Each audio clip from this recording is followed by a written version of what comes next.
Okay, good evening, everybody.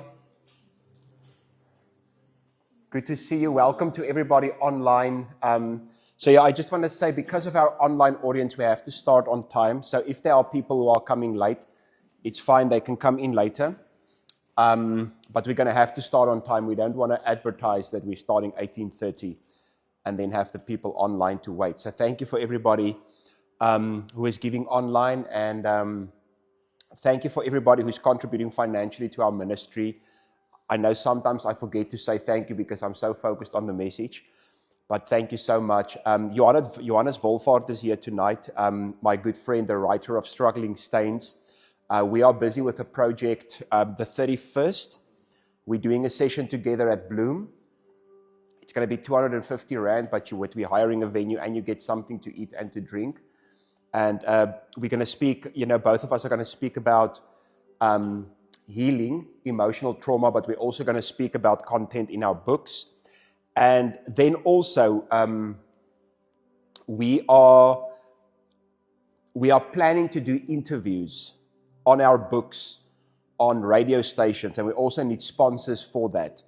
So if anybody wants to sponsor for that, or if you know businesses or people who wants to sponsor for that, the whole idea is to help people, and we already spoke to the people of my city.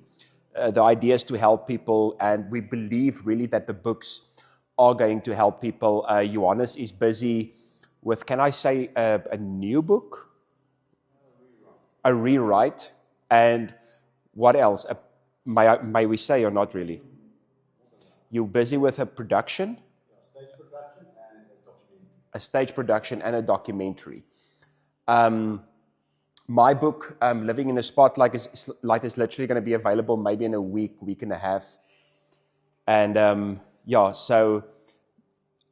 we wanna go on radio stations, platforms, and speak about it, but they do charge us. So if anybody here online wants to, or knows people who want to do sponsorships for that, we would really appreciate it. So thank you. So I'm going to do the message, and at the end we can talk a bit. We can interact a bit. I said to Johannes, if he wants to say something, he's welcome to say something as well. So we said we're going to get a little bit practical, and we actually recently did a series on the demonic and how the demonic influences the mind. And I think it was probably much more different than any demonic series you are used to, because we didn't really just speak about chasing away devils, but we spoke about the importance of healing, and we spoke about the importance of renewing the mind. And now tonight we're going to get really practical on how to do it because you asked. And if there are teachings that you guys want to know more on, now I'm not going to do every single teaching that you guys ask about. I am going to be led by the Holy Spirit. But, sometimes some of your questions, some of your statements can push us into a direction of a series or a teaching that we can do to help you. So if you ask me a question like, were there dinosaurs in the Bible? That doesn't really bother me, so I'm not going to do a teaching on that. It doesn't really affect me today, and it doesn't really affect me in eternity. But if there's something of value, then I'll do a teaching on it. Okay, so 4 steps to renewing the mind and restoring the soul. So what I can say is to grow is practical. Look at me quickly, everybody, online as well. To grow is practical. You're not going to grow accidentally.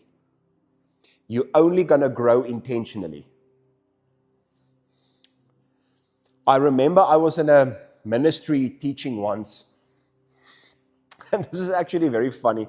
I'm not going to say who's the preacher's name who preached. So a guy came to him at the front, and he said, "Can you lay hands on me and pray for me?" Hello. So he said, "Can you lay hands on me and pray for me so that I can have your anointing?" He said, "Okay."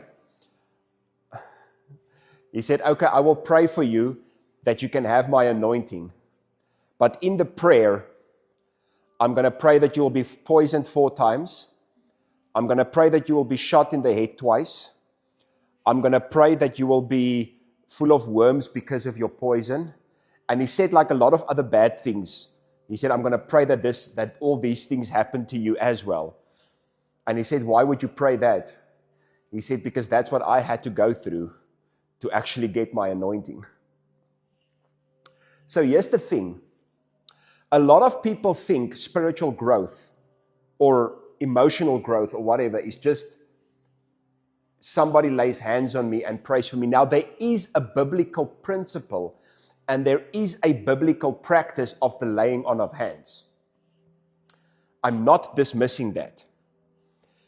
But although the teaching of the laying on of hands is not inaccurate, it is incomplete.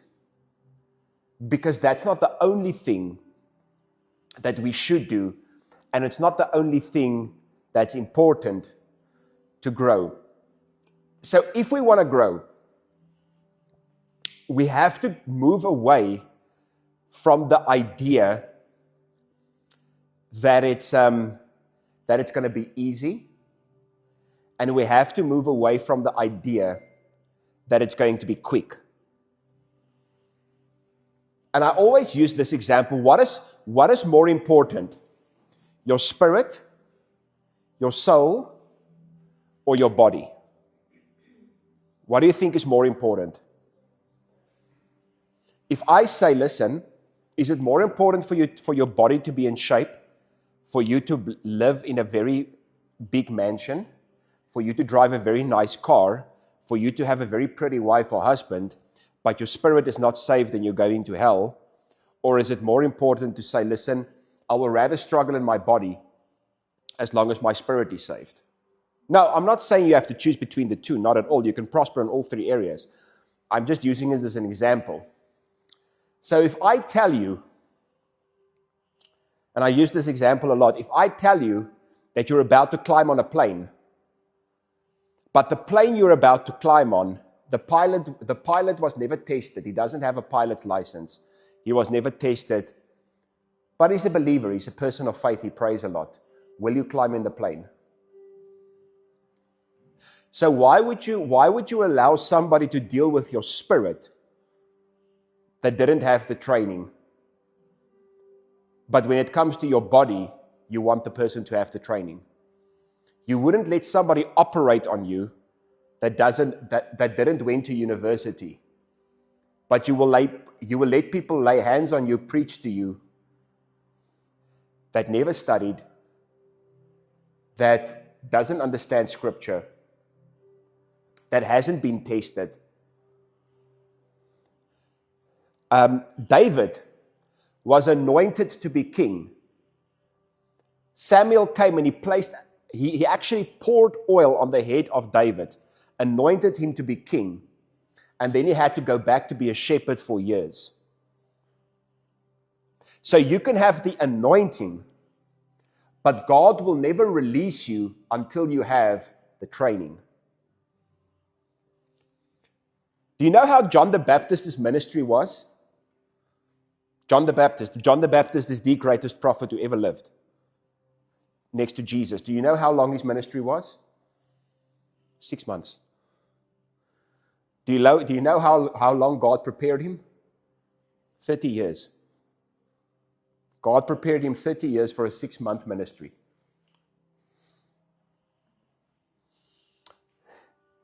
And a lot of people think, just because I got a vision, just because I got a calling, now I'm excited, and by next year this time, if I don't have my calling by next year this time that God has shown me, then it must not have been God, or it's the devil who lied to me. You honest, not even Jesus was released into his ministry before 30. Now, by that, I'm not saying God doesn't use young people. Because people like David, people like Daniel, people like Joseph were like 15. So I'm not saying God doesn't call and God doesn't use young people. What I am saying, and when I speak about use, when God uses you, I'm not necessarily speaking about ministry, because all of us are not called to ministry. So you can say, but I'm not called to ministry, I'm called to something else. Well, whatever you're called to, whether it's a doctor, whether it's a business person, whether it's a lawyer, whatever you're called to, there's going to be a process. So this is applicable to everybody. Okay, 4 steps in renewing the mind and restoring the soul. Okay, I've got a lot of scripture and a lot of information, so remember, for those of you who want the notes, you can ask for the notes. But you have to WhatsApp me. You just WhatsApp me and say, can I please have the notes? We didn't have notes for last week because we had a guest speaker, so when I have a guest speaker or an interview, we won't have notes. Matthew 3, verse 1 to 2. In those days, John the Baptist came preaching in the wilderness of Judea, saying, repent, for the kingdom of heaven is at hand.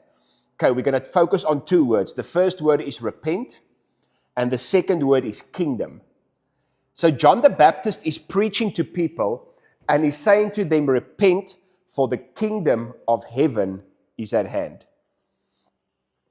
Now, a very interesting thing about the calling of John the Baptist, and I think I don't know how you study your Bible. Some people study it by books. Some people study it by topics. Some people study it by characters. Now, if you ever have the urge to study a character in the book, I want to encourage you to go study this guy, John the Baptist.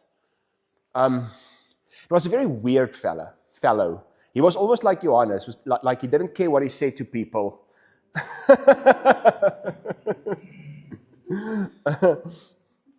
This guy actually, something they teach you in ministry is like, you have to groom well, you have to dress well, you have to present yourself well. John the Baptist used a snake as a belt. Can you believe that guy? Could nie 'n belt nie. Quickly kill the snake. There we go. Long hair, hang up until his ankles. Very, very long hair, long beard. Rough guy. He ate caterpillars. Can you believe it? Like, he went to preach to people. And this is a guy, Johannes, I don't know if you ever done something like this.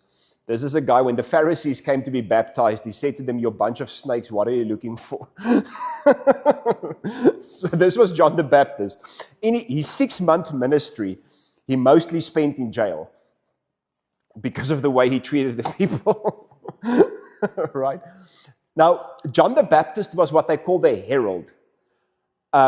A herald is somebody that goes before another person, and the herald announces their coming. So this is what a herald does. 6 months before Jesus came on the scene, it was John the Baptist's responsibility to announce the coming of the Messiah. Now, John the Baptist was so influential that people started to worship him and follow him, where he actually had to say to the people, no, I'm not the Messiah. I'm not talking about myself. Luke even says, John baptizes you with water, but one mightier will come and he will baptize you with the Holy Spirit and with fire. Can I tell you a very interesting thing? John the Baptist never baptized people with the Holy Spirit. Well, obviously not, because the Holy Spirit wasn't poured out yet. But Jesus never baptized people in water. Funny enough, Jesus himself never baptized people in water. And the key of that story is, just because you do something different than somebody else is doing doesn't mean what you're doing is insignificant. And you shouldn't try to be like somebody else, and you shouldn't try to do what anybody else does. So John the Baptist was a herald. He was somebody that goes before, and he announces a message. He heralds a message.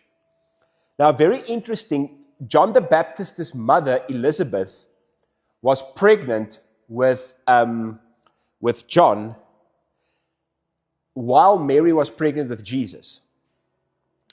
So Mary and Elizabeth actually knew each other. They were pregnant together. Now, here's the interesting thing. John the Baptist is still 6 months older than Jesus. So when Jesus got conceived in the womb of Mary, John the Baptist was already 6 months in the womb of Elizabeth. Now, the very interesting thing, when Mary, this is so cool, when Mary came to Elizabeth, pregnant with Jesus, The baby within Elizabeth started to kick and started to move because he realized. And it was a 6-month period where John the Baptist,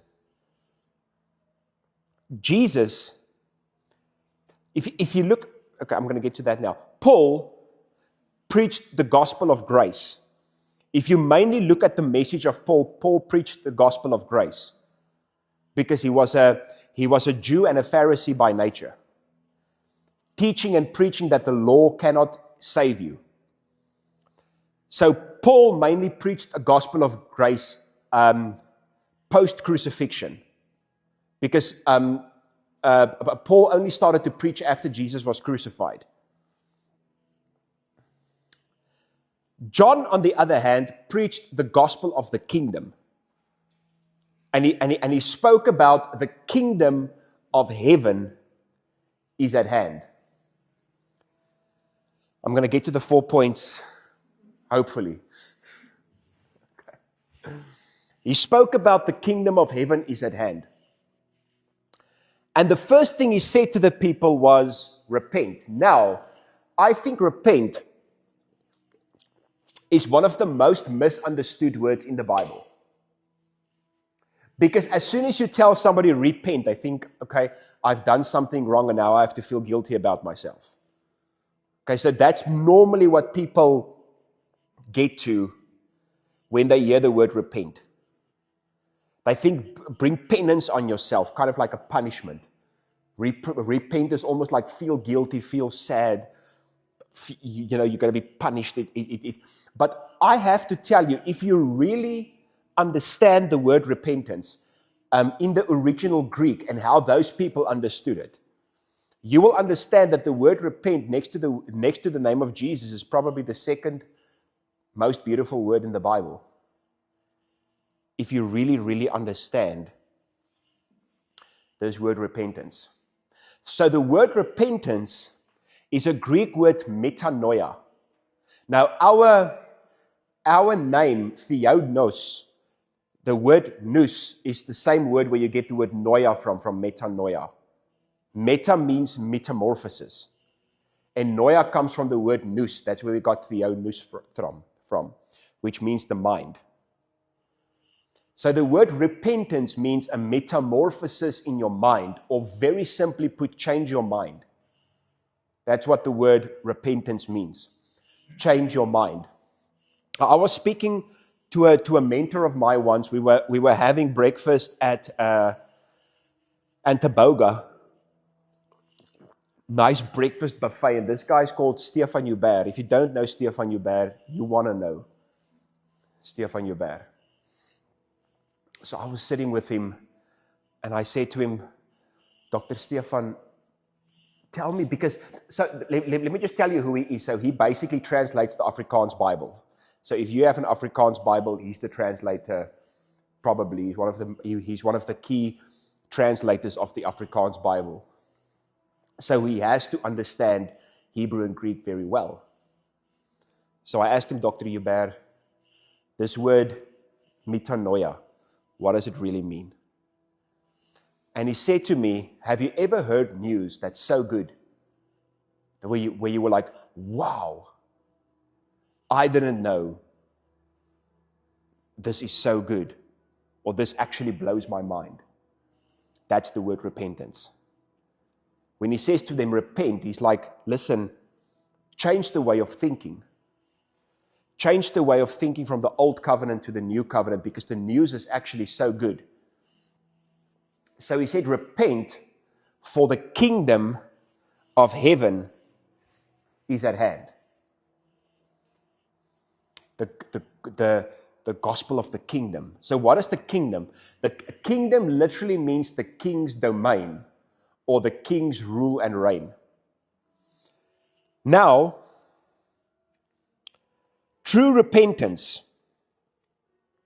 Romans 2 verse 4, because a lot of times we think, you have to preach to people about how bad they are, and they're going to burn in hell, and they're going to suffer, they must repent. Braai of draai, of wat is daai ding?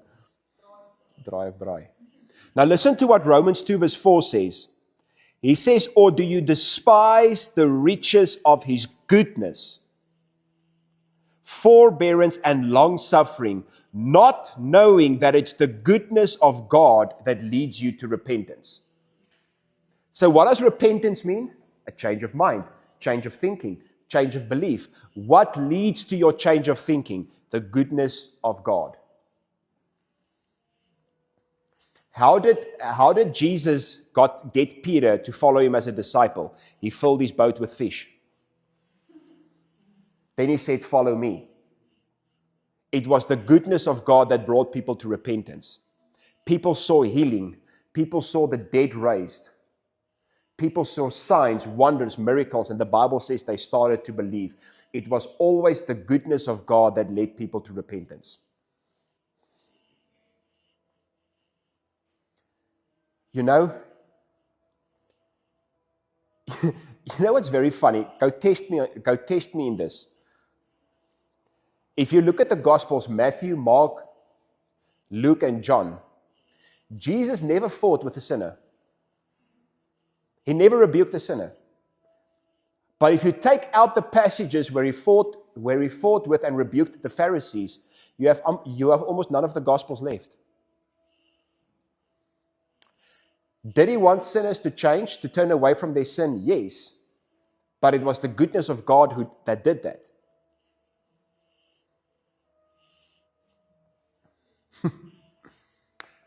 So the kingdom. Okay, listen what Charles Spurgeon said. Charles Spurgeon is probably the best preacher who ever lived. I don't think you can get his sermons because he died before cameras and stuff. But you can get some of his letters. So you can go check some of Charles Spurgeon's letters. Guy changed the whole Europe at that time, when Europe was still Christian. Charles Spurgeon was one of the greatest influences in that time. Charles Spurgeon said, God is essentially good. It is his very nature to be good. He could not be otherwise than good. This was Spurgeon's revelation of God. He cannot be anything else than good. And maybe you're sitting here like, okay, but we thought you're going to get practical. Nothing is going to work unless you understand the gospel and the goodness of God. That's a good quote. Nothing is going to work unless you understand the gospel and the goodness of God. Matthew 6:33. So remember, John said, repent, metanoia, change your mind, for the kingdom of heaven is at hand. Are you with me? Matthew 6:33 says, but seek first the kingdom of God and his righteousness, and all these things shall be added unto you. Now, if you want to understand Matthew 6 was part of what they called the Sermon on the Mount. The Sermon on the Mount is probably the most famous and most important sermon that has ever been preached. You will see Jesus, Matthew 3 is his baptism, Matthew 4 is his fasting and his interaction with the devil. The end of Matthew 4 is where he actually started his ministry. And you will see a lot of people are drawing near to him to hear what he has to teach. And then he climbed on a mountain. And as he climbed on the mountain, he started to preach to people. And this is what we now know as the Sermon on the Mount. And somewhere in the Sermon on the Mount, he spoke about worry. He's saying you're worrying about what you will eat, what you will drink, what you will wear. But then he says, look at the birds, look at the flowers. They don't worry, they don't stress, they don't toil. But seek first the kingdom of God and all his righteousness, not my righteousness, his righteousness, and these things will be added unto you. So he's saying, don't seek the things, seek the kingdom. And if you seek the kingdom, I will take care of you in these things. Now, what does it mean to seek the kingdom? Remember, the Bible answers our questions. John says, repent, for the kingdom is at hand. In Matthew 6, Jesus says, seek first the kingdom. Are you guys with me? Now, what is the kingdom? The question is answered in Romans 14, verse 17. Romans 14, verse 17 says, for the kingdom of God is not. So first it's saying what it's not. The kingdom of God is not eating and drinking, meaning it's not external, but righteousness and peace and joy in the Holy Spirit. The kingdom of God is righteousness and peace and joy in the Holy Spirit. So when John the Baptist said the kingdom of heaven is at hand, he was saying your righteousness, your peace, and your joy is in the Holy Spirit. Now, who is the Holy Spirit? And I said who? The Holy Spirit is the person of Jesus, invisible, living in you and living with you. The Holy Spirit is the person of Jesus, invisible, living in you and living with you. So when he says seek first the kingdom of God, he's saying don't seek something external, thinking it's going to bring you peace and joy. But he's saying make it your primarily focus to understand and seek your righteousness, your peace, and your joy in the Holy Spirit. The kingdom of heaven is within. So every single thing that you want is already in you. And if you focus on what God is doing in you, then He can give you all these things. But it's basically saying stop focusing after these things and stop looking for these things. Are you guys with me? So 4 things. Now we're going to get to the 4 things. I just had to lay the groundwork on how to live in this kingdom.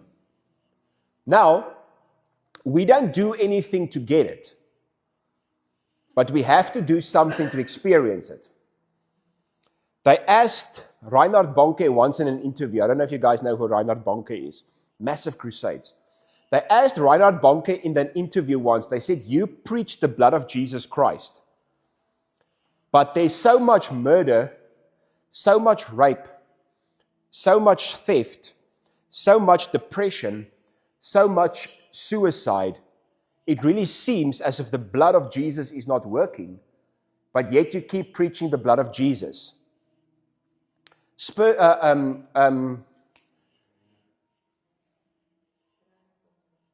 Bonnke answered him, and he said, if you have soap in your house and you don't wet the soap and apply it to your body, you will stay dirty. He said you can work in a soap factory and be dirty. And this is what he said. He said, the blood of Jesus works, people just don't apply it. And we have to know how to change internally. And the first step is bring it to light. Bring things to the light.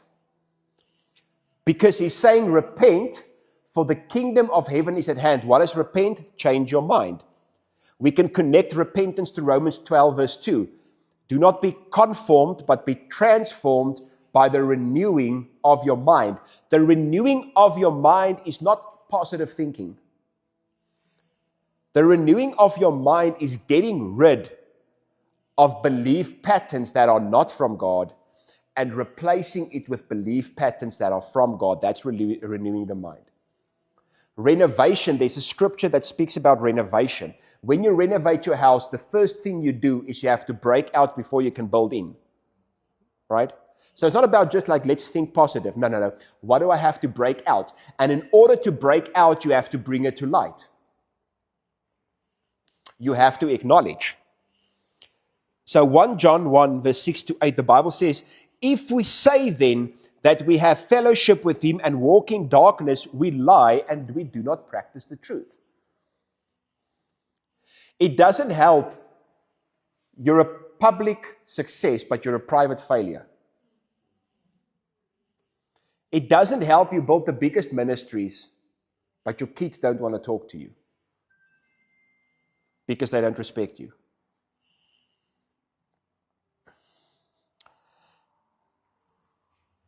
So he's giving this idea of don't live in darkness, but bring it to light. If we walk in the light as he is in the light, we have fellowship with one another, and the blood of Jesus Christ cleanses us from all sin. The Bible also teaches us everything that is brought to the light will be broken. Now, by that, I'm not saying go put all of your problems on Facebook. I am saying acknowledge some things. We have to get past the place, Johannes, where every single Sunday at church, if people ask us, how are you? Now, I'm blessed and highly favored. Why can't we tell people, you know what? There's actually a family member of mine that's struggling with a deadly disease, and it's really stressing me out.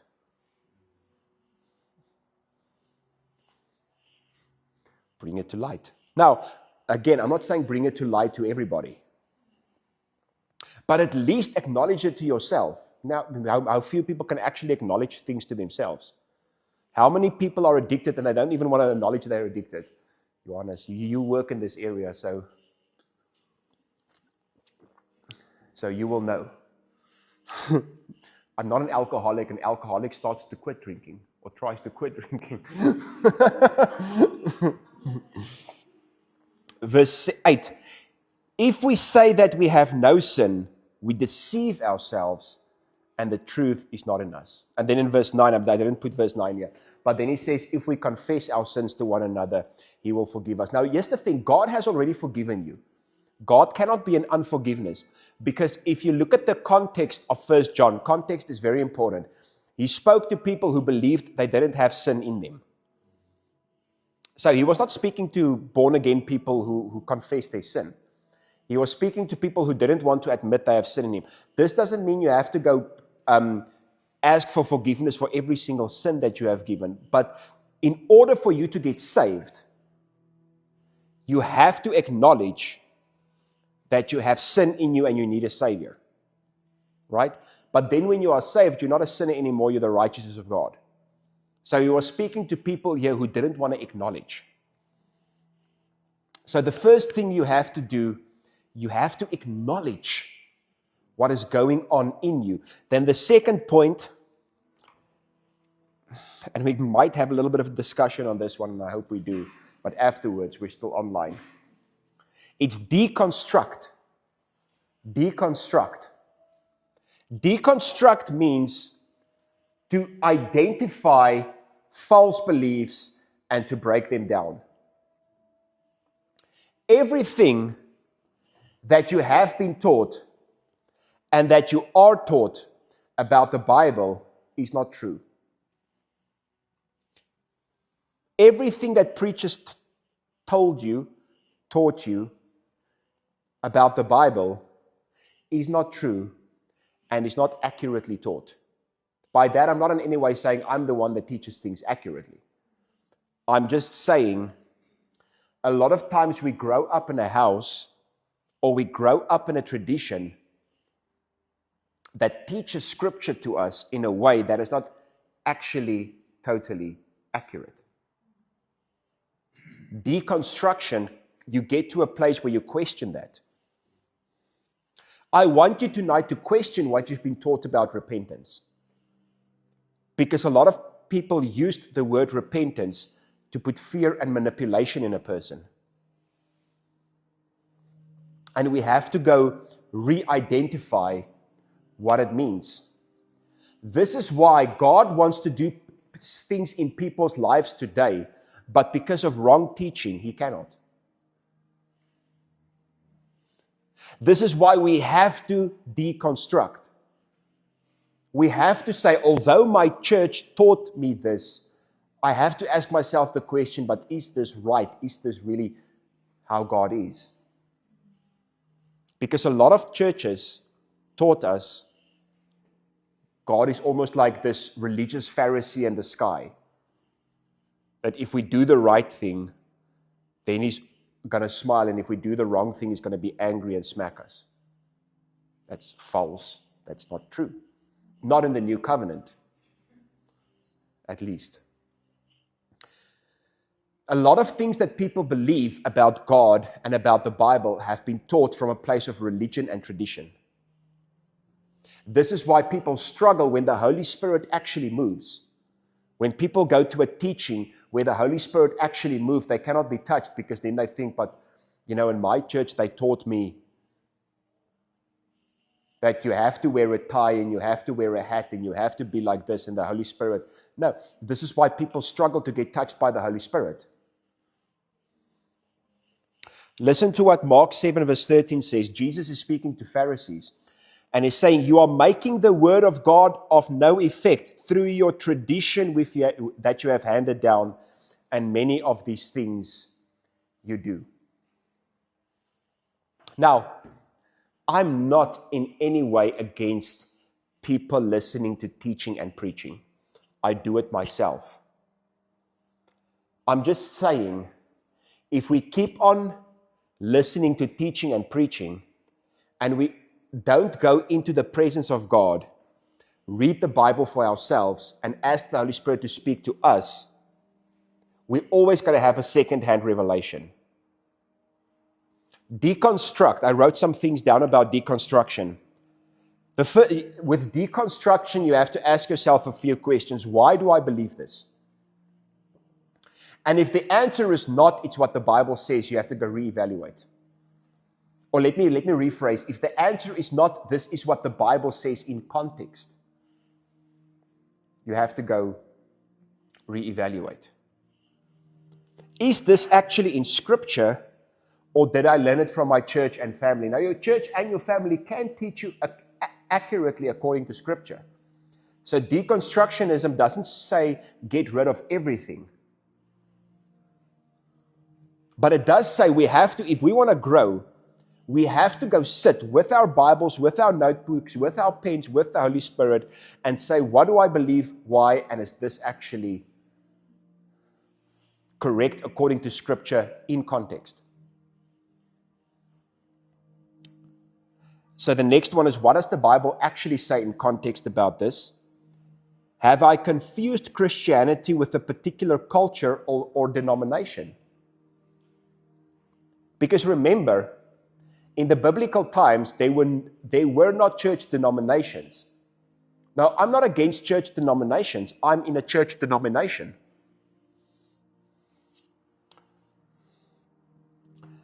Do I believe what I believe because of Jesus, or because I'm afraid to question it? You should never be afraid. This is manipulation. If you cannot ask questions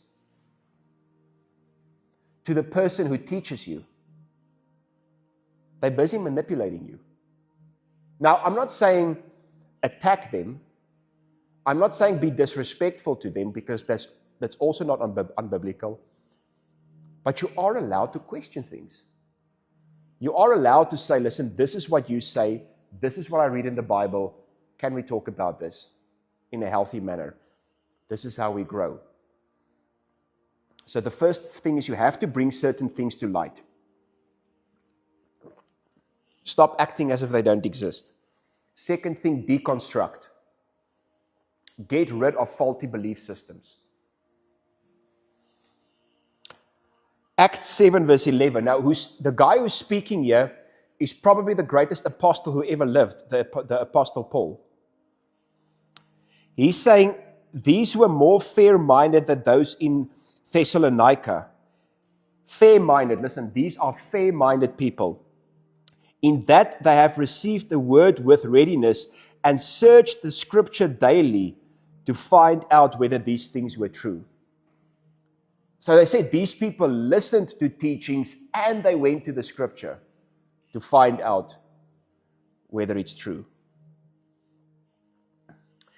If you don't deal with old, false, traditional belief systems, God cannot do something new.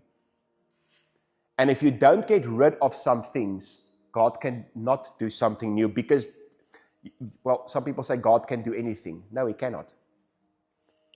He cannot lie, for instance. That's one of the examples. The Bible says He cannot lie.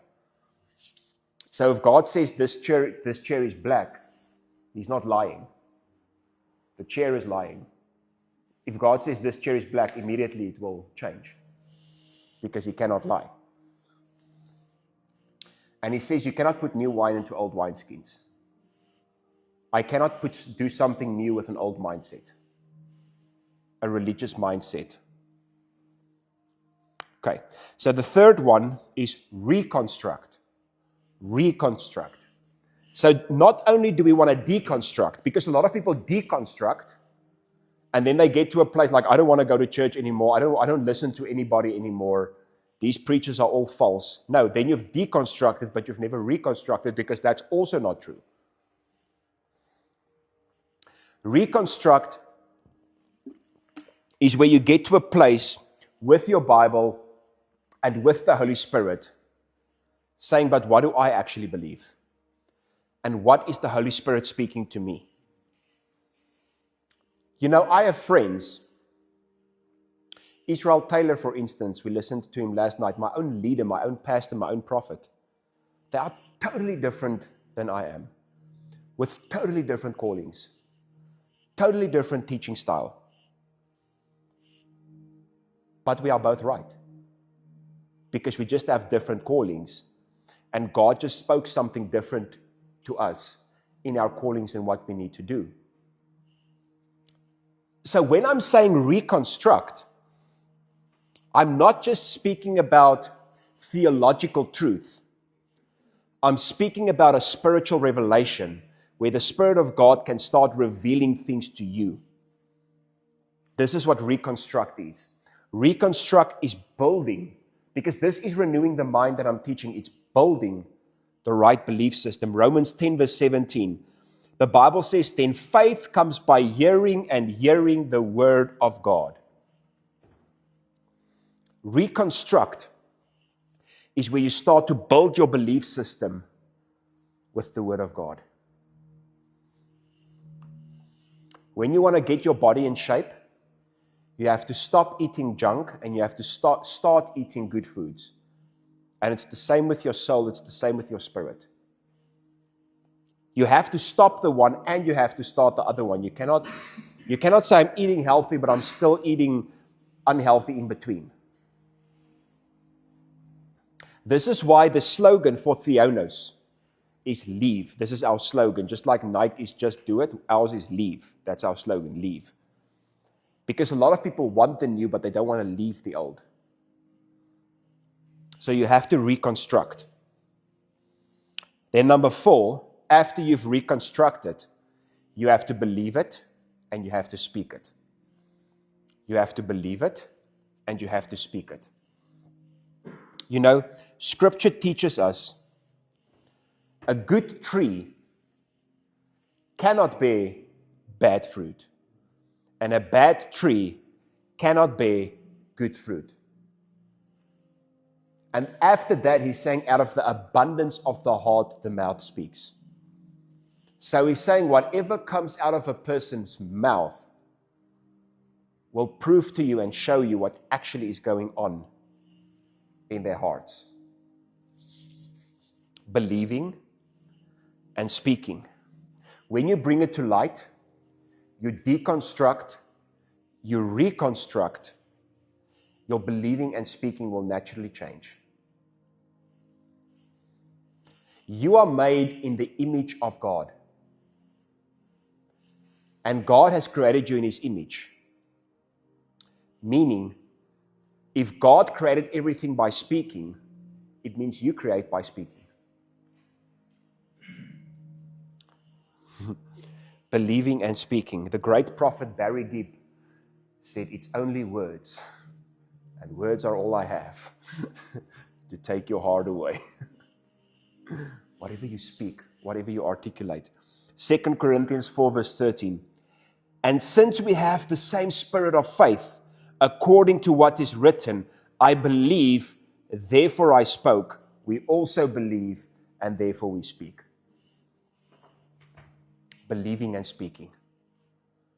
And to end, I want to say this.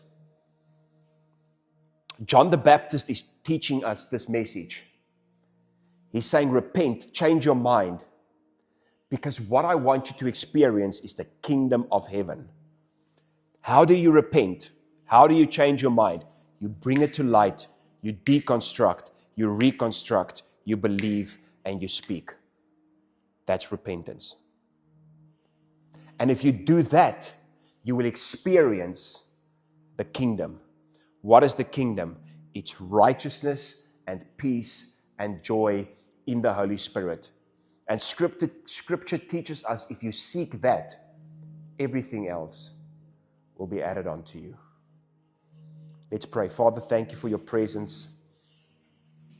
I can only give people information. Holy Spirit, you can give people revelation. Holy Spirit, you are the only one that can take the words that I've spoken, seal it in people, and give people revelation. I pray this evening for desire. A desire for your presence. A desire for the Bible. A desire for righteousness and peace and joy in the Holy Spirit. A desire to leave the old.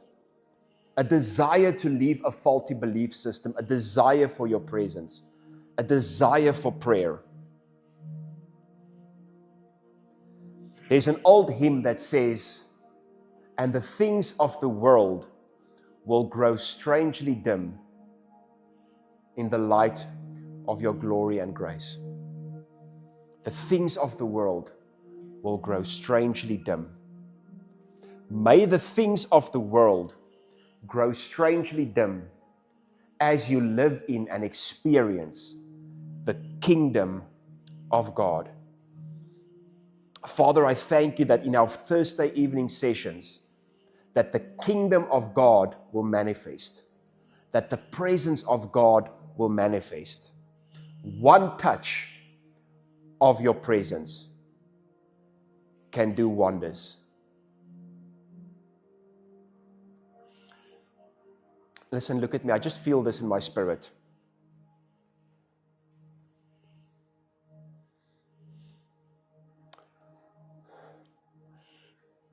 It's just something I feel. That there are people here, you have this idea about God, you know about Jesus, but you are neglecting your walk with the Holy Spirit. Right, the kingdom of God is righteousness and peace and joy in the Holy Spirit. Do not neglect the person of the Holy Spirit. The Holy Spirit is the one sent from heaven to live with us, to abide in us, to speak to us. Read about the Holy Spirit. John Bevere has a brilliant teaching on the Holy Spirit. A person, I think his name was Dr. David Yangi Chow, they asked him, how did you build this influential ministry? And he said, the Holy Spirit is my senior partner. Father, give us a desire to spend time with the Holy Spirit. I don't know who this is for, but it's just very strong. Do not neglect time with the Holy Spirit. Be open to the idea that the Spirit of God will touch you. In Jesus' wonderful name. Thank you so much for watching. We love you. We appreciate you. See you soon again. May God bless you and goodbye.